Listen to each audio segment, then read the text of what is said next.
কত নম্বর শ্লোক অবধি হয়েছিল?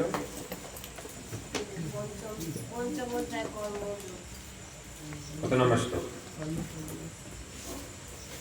24 হবে।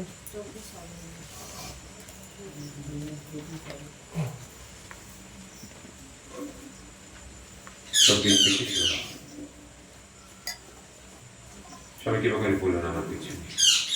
ওম নমো ভগবতে বাসুদেবায়। ওম নমো ভগবতে বাসুদেবায়। ওম নমো ভগবতে বাসুদেবায়। ওম নমো ভগবতে বাসুদেবায়। ওম নমো ভগবতে বাসুদেবায়।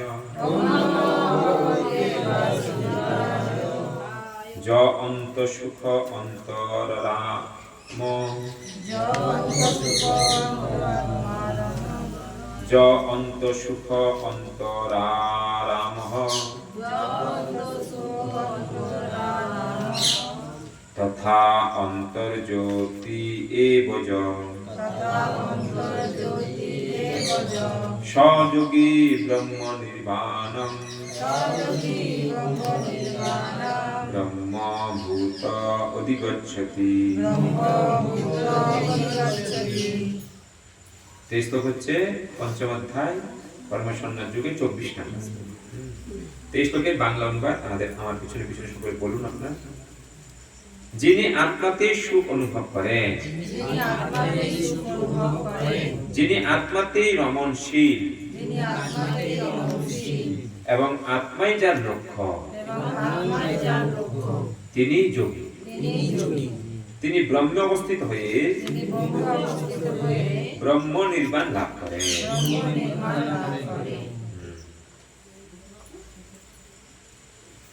তো এখানে এই শ্লোকের অনুবাদে বলা হচ্ছে যিনি আত্মাতে সুখ অনুভব করেন। আমরা কোথায় সুখ অনুভব করতে চাই? হ্যাঁ, দেহের মাধ্যমে আমরা সুখ অনুভব করতে চাই, দেহের মাধ্যমে। সেজন্য দেহের আমরা সুখ পাই, আবার দেহের মধ্যে কি আছে? দুঃখ আছে। আর প্রকৃত সুখ হচ্ছে কোথায়? আত্মা। আমরা আত্মিক স্থিতি লাভ না করে আমরা দেহাত্ম বুদ্ধিতে আমরা যুক্ত হই। সেজন্য আমরা জীবনে প্রকৃত সুখ লাভ করতে পারি না। কিন্তু যারা বুদ্ধিমান তারা আত্মাতে সুখ অনুভব করতে চান। কারণ শরীরের সুখটা হচ্ছে ক্ষণ ভঙ্গু। এখন কোনো কিছুর মাধ্যমে সুখ পাবেন, তারপরে আবার সেটাই আপনাকে দুঃখ প্রদান করবে। কিন্তু আত্মিক সুখ যে অনুভব করতে পারে তার আর দুঃখ থাকে না। অতএব এই শ্লোকে ভগবান বলছেন যিনি আত্মাতে সুখ অনুভব করেন, যিনি আত্মাতে রমণশীল, আত্মাতে তিনি আনন্দ। রমণ মানে কি? আনন্দ। আনন্দ উপভোগ করেন আত্মাতে। আত্মার আবশ্য মনে হয় আত্মাই যার লক্ষ্য। আমাদের লক্ষ্য কি? কিভাবে জড় সুখ লাভ করব, সেটা লক্ষ্য। কিন্তু সেটা হওয়া উচিত নয়। যিনি যার লক্ষ্য হচ্ছে আত্মা, তিনি হচ্ছেন প্রকৃত যোগী। আর তিনি ব্রহ্মে অবস্থিত হয়ে ব্রহ্ম নির্বাণ লাভ করেন। তবে তাৎপর্য বলছেন আত্মায় যে সুখ আস্বাদন করেনি সে অনিত্য সুখ ভোগের বাহ্য ক্রিয়াগুলি কিভাবে পরিত্যাগ করবে?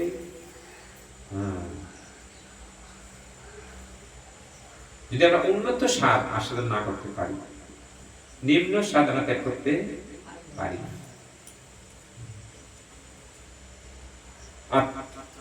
আত্মার যে সুখ সেটা উন্নত সুখ,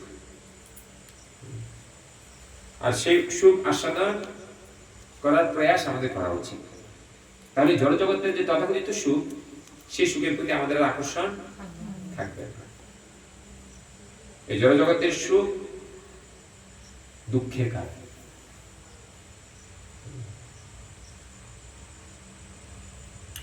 জীবন মুক্ত পুরুষ যথার্থ অনুভূতিতে সুখ আস্বাদন করে। তাই তিনি এক জায়গায় স্থির হয়ে বসে চিন্ময় চেতনার সাহায্যে জীবনের ক্রিয়াগুলিকে উপভোগ করতে পারেন।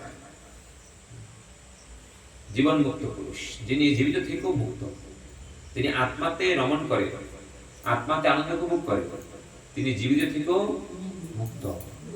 সেই জীবন মুক্ত পুরুষ তিনি যথার্থ অনুভূতিতে সুখ আস্বাদন করে, অর্থাৎ আত্মাতেই তিনি সুখ আস্বাদন করেন। তিনি জড় শরীরের মাধ্যমে সুখ আস্বাদন করতে চায় না। আমরা জড় শরীরের মধ্যে সুখ অনুভব করতে চাই বলে আমাদের জীবনে এত দুঃখ হয়।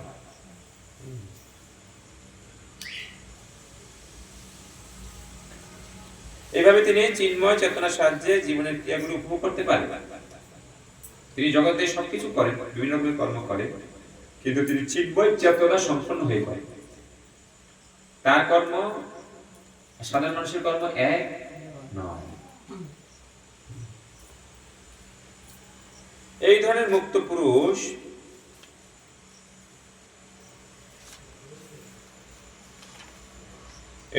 পুরুষ কখনই বাহ্য জাগতিক সুখের আকাঙ্ক্ষা করেন না।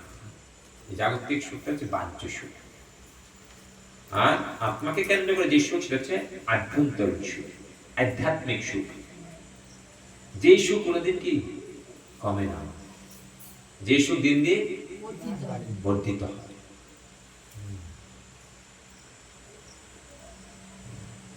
পদম পদম জয় বিপদম। এই সংসার হচ্ছে পদে পদে বিপদ, আর আধ্যাত্মিক জগতের যে সুখ সেটা কি আনন্দম বুদ্ধি বর্ধন প্রতিপদম পূর্ণামিত আস্বাদ। শিক্ষাষ্টকের মহাপ্রভু বলেছে, এই যে আধ্যাত্মিক সুখ পদে পদে কি বাড়তে থাকে। কিন্তু দুর্ভাগ্যের বিষয় হচ্ছে আমরা সেই বিষয়ে কেউ আগ্রহ হই না। আমরা শুধু জড় সুখের পিছনে, দেহ সুখের পিছনে কি সকলে ছুটছি। এটা হচ্ছে আমাদের মূর্খতা। গীতা কৃষ্ণ এই শিক্ষা আমাদেরকে দিচ্ছে। এই অবস্থাকে বলা হয় ব্রহ্মভূত, যা লাভ করার ফলে ভগবদ্ধামে ফিরে যাওয়া সুনিশ্চিত হয়। যখন কি আত্মাতে আনন্দ অনুভব করে, আত্মার আমস্ত হন, তখন তিনি ব্রহ্মভূত স্তর প্রাপ্ত হয়ে তিনি ভগবদ্ধামে ফিরে যান। ব্রহ্মভূত অবস্থা প্রাপ্ত না হলে কেউ ভগবদ্ধামে ফিরে যেতে পারবে না। আমাদের চেতনাকে শরীরের ভিতরে না রেখে আত্মাই রমণ করাতে হবে, তখন আমরা ভগবদ্ধামে যাওয়ার যোগ্যতা অর্জন করতে পারব। আর যেখানে গেলে জন্ম নেই, মৃত্যু নেই, জরা নেই, ব্যাধি নেই, দুঃখ নেই, কষ্ট নেই, যন্ত্রণা নেই, শুধু আনন্দ আর আনন্দ। তো বুদ্ধিমান ব্যক্তিরা কি করবে? এই জড় জগতে থাকবে? হ্যাঁ, কারা কারা জগতে থাকতে চান না? প্রভু, এত সুন্দর গ্রামে আমরা থাকি, হ্যাঁ, মল্লিক চকে আমরা থাকি, হ্যাঁ, আমরা হ্যাপি, এই ছেড়ে আমরা কখনো কি যেতে চাই না। এখানে আমাদের দুঃখ হোক, কষ্ট হোক, যন্ত্রণা হোক, যাই হোক, মরিতে চাই না আমি।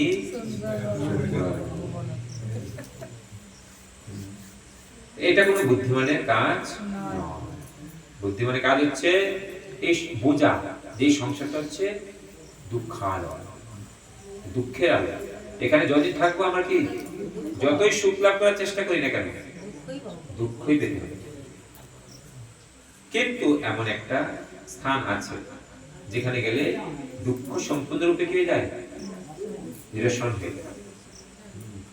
সেই ধামটা হচ্ছে ভগবত ধাম। তা আমাদের জীবনের লক্ষ্য হচ্ছে সেই ভগবত ধামে ফিরে যাওয়া। আর ভগবত ধাম আমরা এখান থেকেও আমরা ভগবত ধামে বাস করতে পারি। প্রবাদ বলছেন এক জায়গায়, যখন কেউ ভগবানের সেবা তার জীবনে গ্রহণ করে, তখন সে ভগবত ধামের যে ভগবত ধামের যে সুখ, সেই সুখ সে অনুভব করতে পারে এখানে থেকে। তখন তাকে বলা হয় জীবন মুক্ত। জীবন মুক্ত সৌচ্যতে, এই জীবনের থেকেও সে সুখ অনুভব করতে পারে। তাহলে আমরা সেটা অনুভব করতে পারবো যদি আমরা কৃষ্ণ সেবায় নিজের জীবনকে যুক্ত করি। 25 নম্বর শ্লোকে বলছেন লবন্তে ব্রহ্ম নির্বাণম বিষয়াসীন কল্মষা ছিন্নদ্বৈধা যদাত্মান সর্বভূত হিতে রতঃ। সংযত চিত্ত সমস্ত জীবের কল্যাণে রত।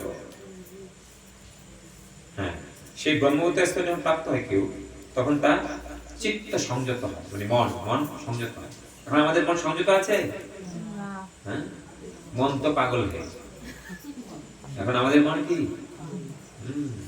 দিল তো পাগল বলে না, দিল মানে মন, তো মন তো পাগল হয়, আমাদের মন এখন পাগল হয়ে আছে। কিন্তু এখানে বলছে যার মন সংযত। মনকে সংযত কিভাবে করা যায়? যখন মন দিয়ে আমরা কৃষ্ণের চিন্তা করব। মন মানা ভাব মদ ভাব মজ্জাজিমা নমস্য। যখন আমরা ভগবানের ভক্ত হব, কৃষ্ণের ভক্ত হব, কৃষ্ণের চিন্তা করব, কৃষ্ণকে প্রণাম করব, কৃষ্ণকে পূজা করব, তখন আমাদের চিত্ত কি হবে? সংযত হয়ে যাবে। সংযত চিত্ত সমস্ত জীবের কল্যাণে দত্ত হবে। আর সেরকম ব্যক্তি কখনো কারো অকল্যাণ চিন্তা করে না, তার কখনো কেউ শত্রু হয় না। অনেক মানুষ তাকে শত্রু বলে মনে করলেও সে কখনো কাউকে শত্রু বলে মনে করে না। সে সমস্ত জীবের প্রতি কল্যাণে দত্ত হবে। দ্বিধা শূন্য, তার মধ্যে কোনো দ্বিধা থাকে না। সে বুঝতে পারে যে না, আমার লক্ষ্য হচ্ছে কৃষ্ণ, আমাকে কৃষ্ণের কাছে ফিরে যেতে হবে, আমাকে চিন্ময় প্রকৃতিতে অবস্থান করতে হবে। হ্যাঁ, তার দ্বিধা থাকে না, দ্বিধা শূন্য এবং নিষ্পাপ, তার মধ্যে কোনো পাপ থাকে না। কৃষ্ণ বা কৃষ্ণ ভক্তি হচ্ছে এমন একটা অগ্নি, যেই অগ্নি আমাদের জীবনে অনন্তকালের পাপ ভস্মীভূত করে দেয়। কৃষ্ণ ভক্তির অগ্নিটা এত কি প্রজ্বলিত হয়ে, এই কৃষ্ণ ভক্তির অগ্নিকে আমাদের হৃদয়ে কি জ্বালাতে হবে।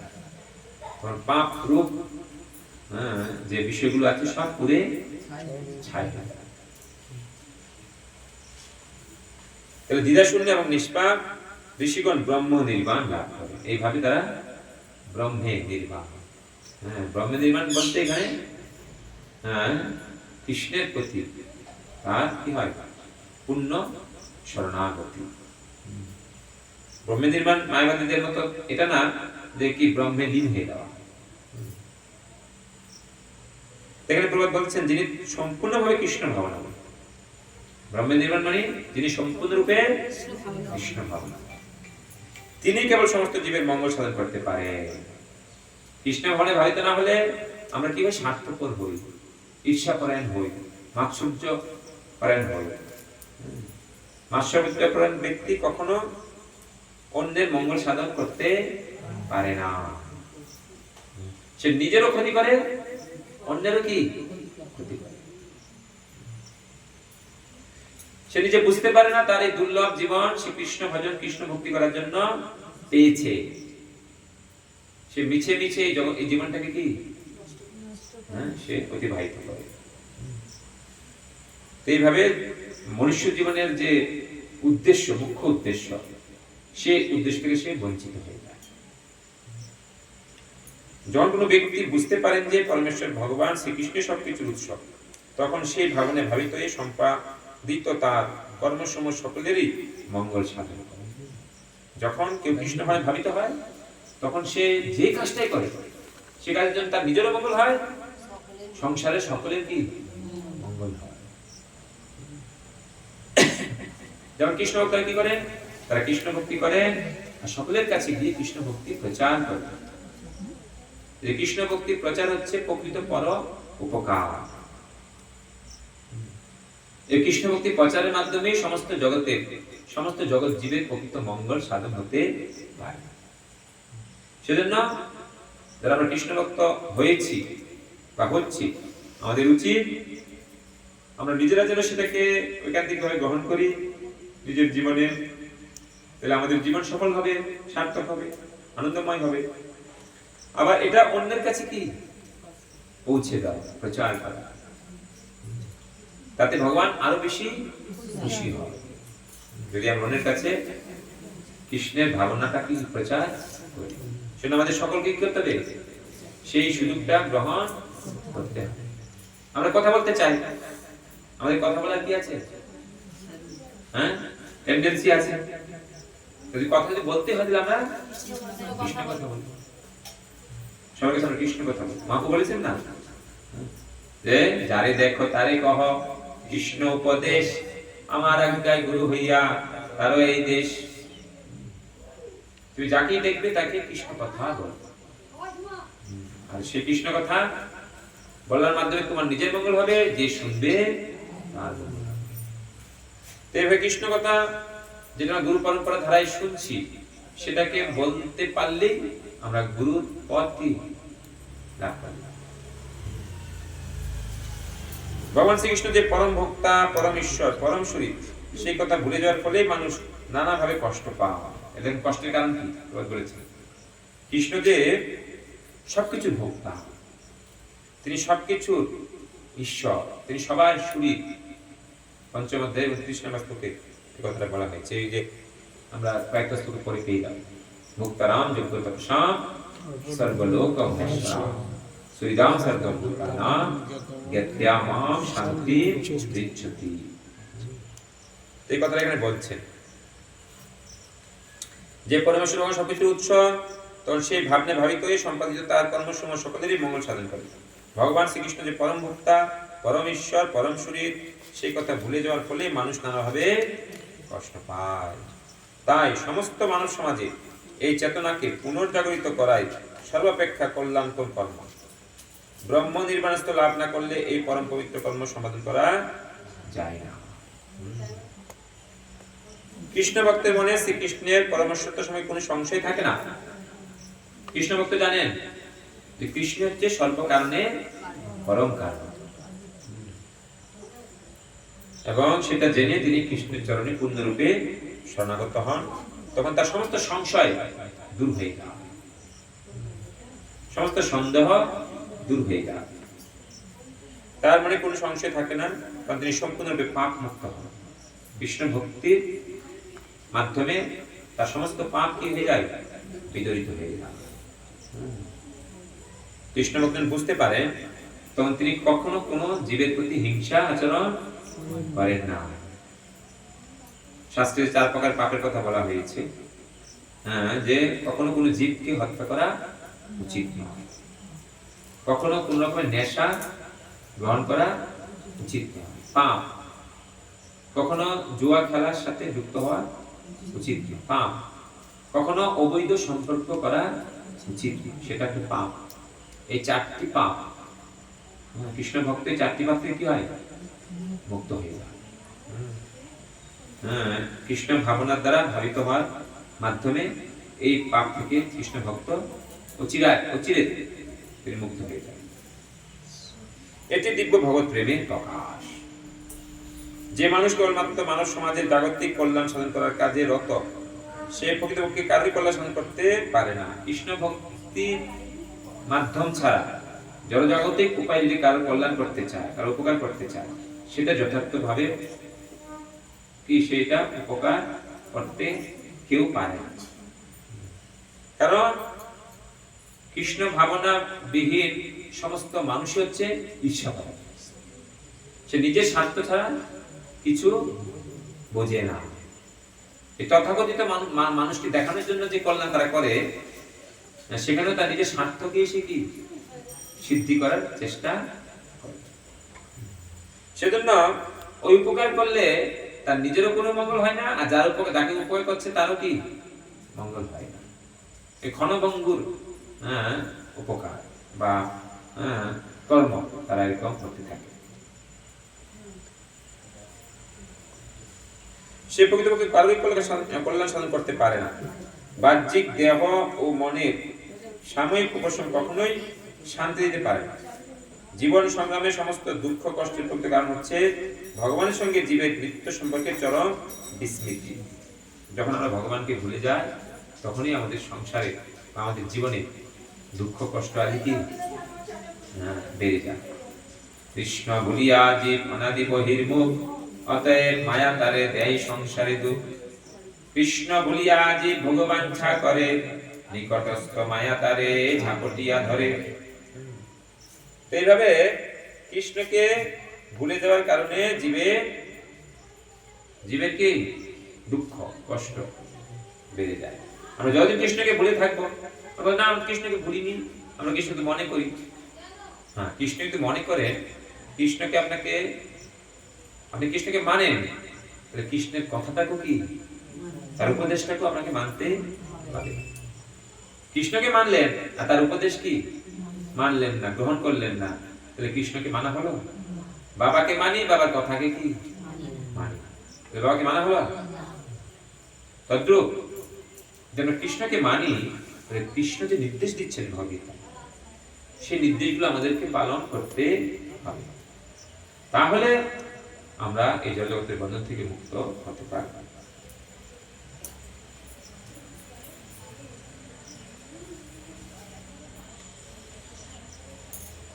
তো যে মানুষ মানব সমাজে জাগতিক কল্যাণ সাধন করার জন্য রত, সে বৈদিক কারোই কল্যাণ করতে পারে না।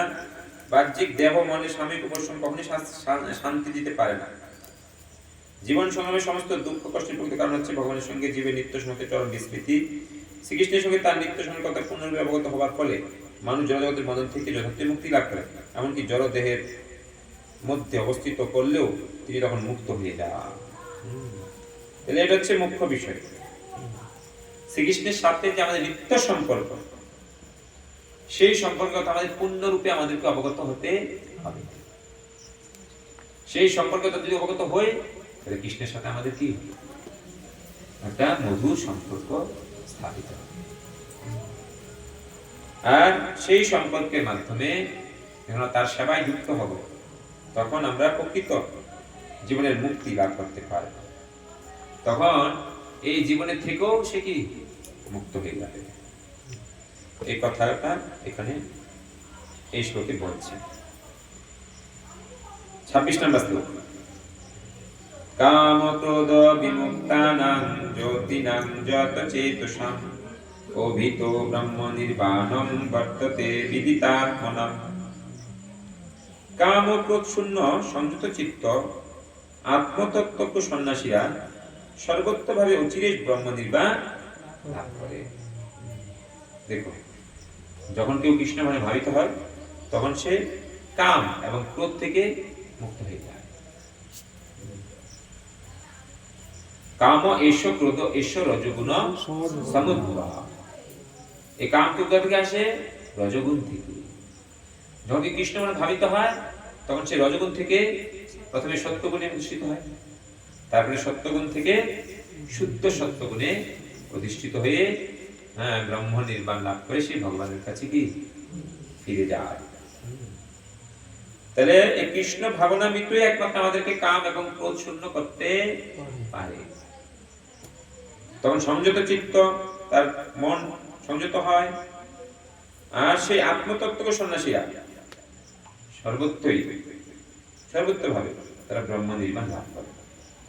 তবে তাৎপর্য বলছেন, মুক্তি লাভের জন্য যে সমস্ত সাধু সন্ত সর্বদাই পরমার্থ সাধনে রত, তাদের মধ্যে কৃষ্ণ ভক্তি শ্রেষ্ঠ। অনেক রকম সাধক আছে, হ্যাঁ, আমরা জানি জ্ঞানী, ধ্যানী, যোগী, ভক্ত। তো সবার মধ্যে শ্রেষ্ঠ কে? কারণ ভক্ত ভগবানের সাথে তার একটা কি আদান প্রদান হয়। কারণ ভক্ত ভগবানকে সবিশেষ রূপে দর্শন করে, তখন তার সাথে সেবার মাধ্যমে কি হয়? বিনিময় হয়।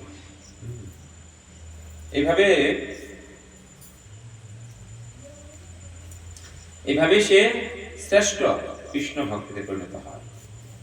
এই কথা সমর্থনে শ্রীমদ্ ভাগবতে বলা হয়েছে, যৎপাদ পঙ্কজ পলাশ বিলাস ভক্তা কর্মা স্বয়ং গতিথম উদ্গথয়ন্তি সন্ত তদ্বন্ন রিক্ত মতয় যতয়োরপি রুদ্র শ্রুতু গণাস্তমরণং ভজ বাসুদেবম। কেবল ভক্তি যুগে পরমেশ্বর ভগবান বাসুদেবের ভজনা করো। তো ভাগবতে বলছেন যেন আমরা ভক্তি যোগের মাধ্যমে পরমেশ্বর ভগবান বাসুদেবের, যিনি বসুদেবের তনয় শ্রীকৃষ্ণ, তার ভজনা করি।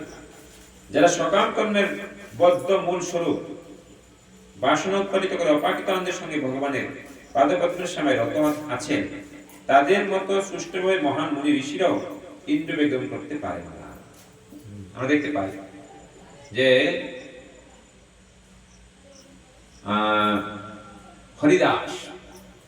হরিদাস ঠাকুর তিনি তার ইন্দ্রকে কিভাবে কি সংযত করেছেন। তিনি একা একা ভজন করতেন।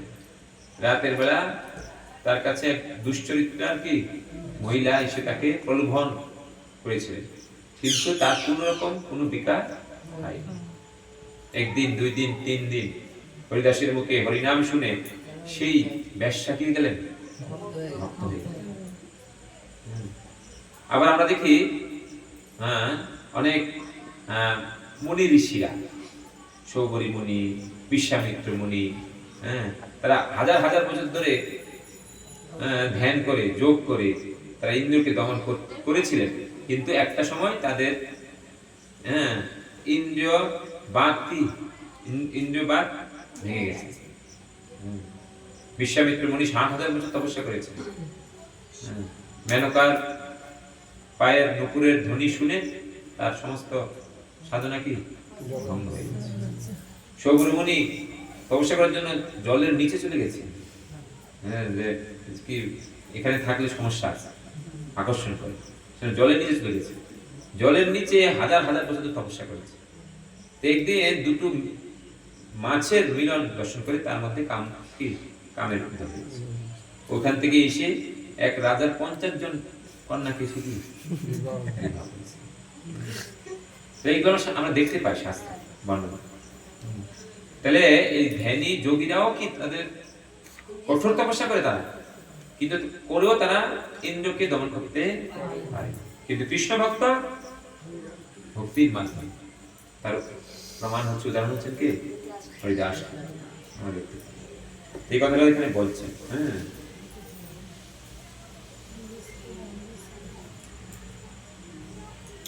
এইভাবে কৃষ্ণ ভক্তরা তাদের ইন্দ্রকে কৃষ্ণ সেবায় লাগানোর ফলে তারা তাদের ইন্দ্রকে দমন করতে পারে। ঋষিকেন্দ্র ঋষিকেশ সেবায়াম ভক্তি উচ্চতে।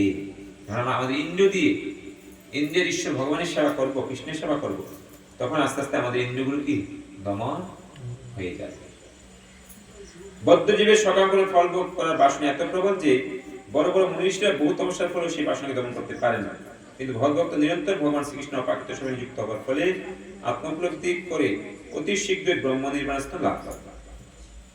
তাহলে আমরা যদি ভগবানের সেবা লাভ করি, ভগবানের সেবা করি, তাহলে আমরা সমস্ত কিছু জড়জগতের সমস্ত কলুষ থেকে মুক্ত হই সেই যে ব্রহ্ম নির্বাণ স্থল আমরা লাভ করতে পারি।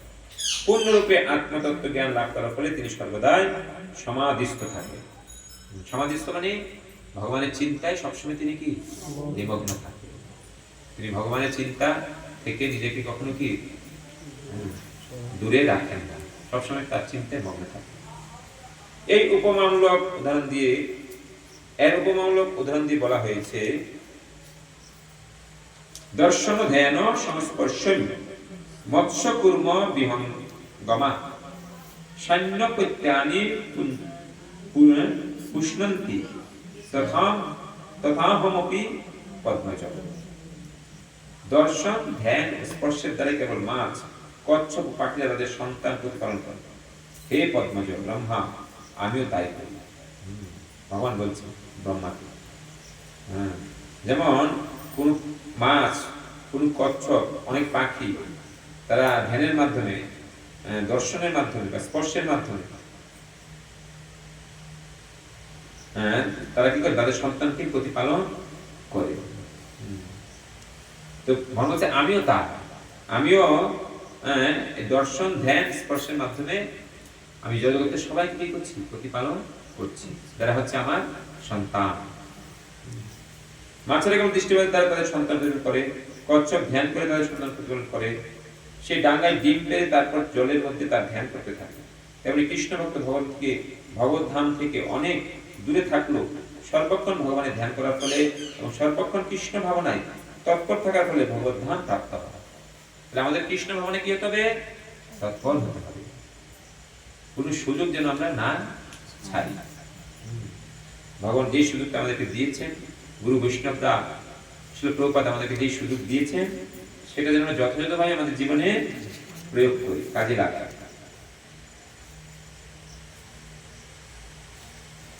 তিনি জগতের দুঃখ কষ্টের প্রতি সম্পূর্ণ নির্বিকার। ভগবত উপলব্ধির স্তরকে বলা হয় ব্রহ্ম নির্বাণ, যার অর্থ হচ্ছে ভগবানের চিন্তায় নিমগ্ন থাকার ফলে প্রাকৃত দুঃখ কষ্টের পূর্ণ নিবৃত্তি। এই যে জগতের দুঃখ কষ্ট আমরা প্রতিনিয়ত পাচ্ছি, এটা থেকে মুক্ত হওয়ার একমাত্র উপায় হচ্ছে সবসময় ভগবানের চিন্তায় মগ্ন থাকা। আর তার জন্য আমাদের কি করতে হবে? অভ্যাস করতে হবে। আমাদেরকে ভগবানের দিব্য নামের আশ্রয় গ্রহণ করতে হবে। প্রভুপাদ আমাদেরকে বলেছেন যদি আমরা হরিনামকে আশ্রয় করি তাহলে আমরা কৃষ্ণ চেতনায় উদ্বুদ্ধ হতে পারব। আর যখন কৃষ্ণ চেতনা উদ্বুদ্ধ হব, সবসময় কৃষ্ণের কথা চিন্তা করব, কৃষ্ণের সেবার কথা, কৃষ্ণের রূপের কথা, কৃষ্ণ নামের কথা, কৃষ্ণের কথা, এগুলো আমরা চিন্তন করব, তখন আমরা জড়জগতের সমস্ত কি দুঃখ কষ্ট থেকে নিজেকে মুক্ত রাখতে পারব। এইভাবে ভগবদ্গীতায় এভাবে শিক্ষা দেওয়া হয়েছে।